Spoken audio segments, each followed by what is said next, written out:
గుంటూరు అనగానే కారం ఎంత ఫేమస్సో మాకు ఆంధ్రాలో కారపొడులు అంతే ఫేమస్ అండి. మరి ఈరోజు నేను చేస్తున్న కారపొడి దేంటో తెలుసా? చిక్కుడుకాయతో. చిక్కుడుకాయ ఏంటబ్బా అనుకుంటున్నారా?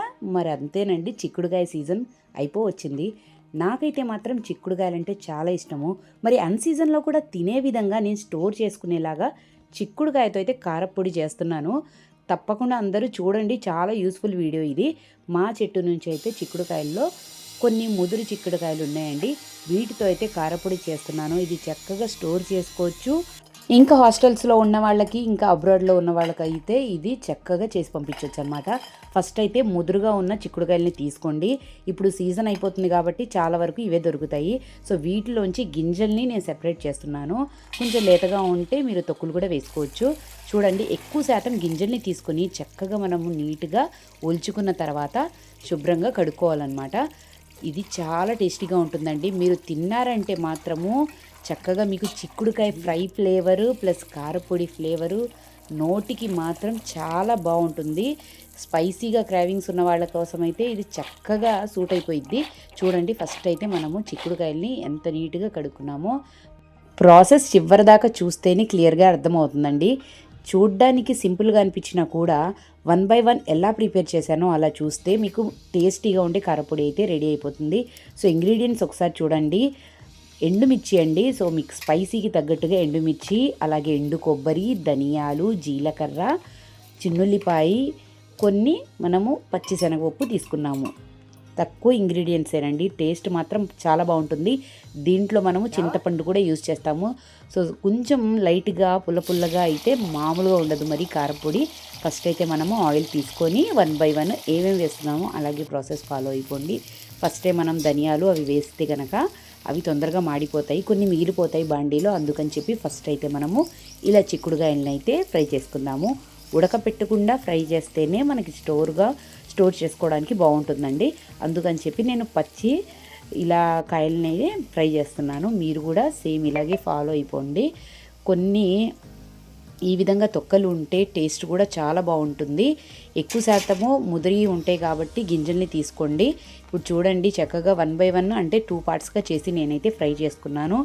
అసలు స్మెల్ మామూలుగా లేదనమాట. ఈ చిక్కుడుకాయలు అన్సీజన్లో ఎలా తినాలబ్బా అని చెప్పి ఉన్న వాళ్ళకైతే మాత్రము చక్కగా స్టోర్ చేసుకునే మంచి పద్ధతి అనమాట.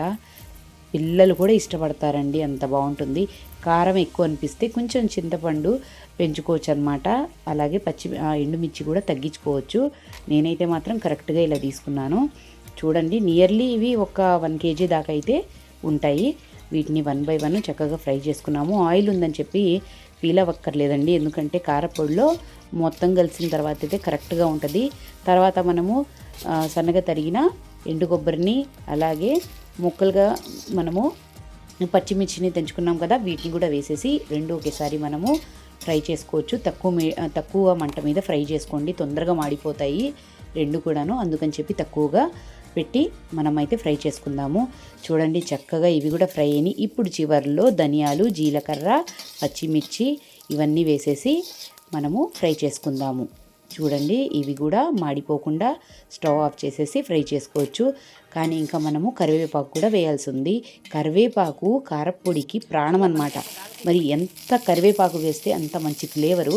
చాలా ఎక్కువగా ఉన్నవాళ్ళైతే మంచిగా యూస్ చేసుకోవచ్చు, ఎందుకంటే కరివేపాకు కారపొడిలో ఉంటే హెల్త్కి కూడా మంచిదేనండి. చాలా బాగుంటుంది ఫ్లేవర్ కూడా. సో ఇలా నేను రోట్లో దంచాను కదా అని చెప్పి రోలు అందుబాటులో లేని వాళ్ళు మిక్సీలో వేసుకోవచ్చు అనమాట. మాకు అందుబాటులో ఉంది కాబట్టి మేము చేస్తున్నాము. సో తర్వాత అయితే ఫస్ట్ మనము ఎండు కొబ్బరిని అలాగే ఎండుమిర్చిని వేసి దంచుకున్న తర్వాత తర్వాత ఈ ధనియాలని వీటిని కూడా వేసి మనము దంచుకుందాము. తర్వాత అయితే చింతపండు వేస్తున్నానండి. అది కూడా కొంచెం కచ్చాపచ్చాగా దంచిన తర్వాత వెల్లుల్లి రెబ్బలు వేస్తున్నాను. వెల్లుల్లి స్మెల్ మామూలుగా ఉండదు, ఎక్కువ తీసుకుంటే చాలా బాగుంటుంది. ఎందుకంటే వెల్లుల్లి తినడం వల్ల హెల్త్కి చాలా మంచిది. టేస్ట్కి సరిపడా ఉప్పు వేసుకుందామండి. మనము చిక్కుడుకాయల్లో వేసుకోలేదన్నమాట, జస్ట్ అవి ఫ్రై చేసామంతే. చూడండి, ఇంకైతే కొద్దిగా మనం కచ్చాపచ్చగా దంచుకున్న తర్వాత హాఫ్ మాత్రమే చిక్కుడుకాయల్ని వేసుకోండి.